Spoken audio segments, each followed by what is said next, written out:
Der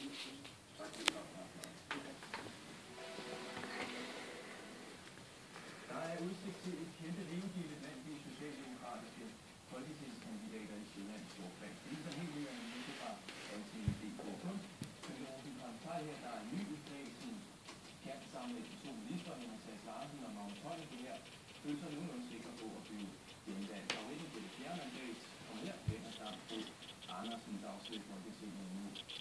Kampen om det sidste og femte S-mandat på Sjælland står umiddelbart mellem Ole Hækkerup, som kommer her, samt Astrid Krag og den tidligere fødevareminister Mette Gjerskov, som vi har fået følgende kommentarer.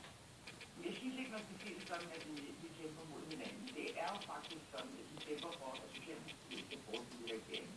Og lad os nu se, der er langt til det fælles. Tallene kan jo gå både op og ned.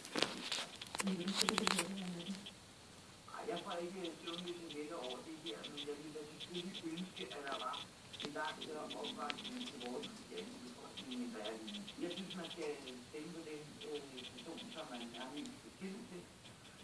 Og jeg synes selvfølgelig, at jeg har noget at byde på, men det må være op til dem. Du har nu ikke råbt, men jeg får sige, at man skal stemme på den, man har tillid til.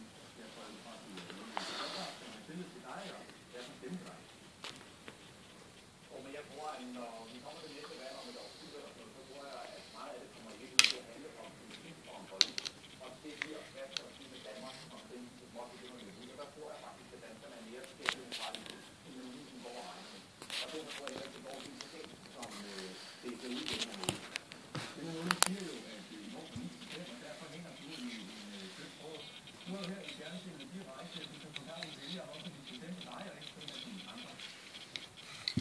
Jo, men den her er det hver gang, der er valg, så er der både politik og der er program. Men det er ikke en vigtig, det er først og fremmest handler det om, hvad for nogle holdninger man har til, hvordan Danmark skal udvikle sig. Og det er først og fremmest,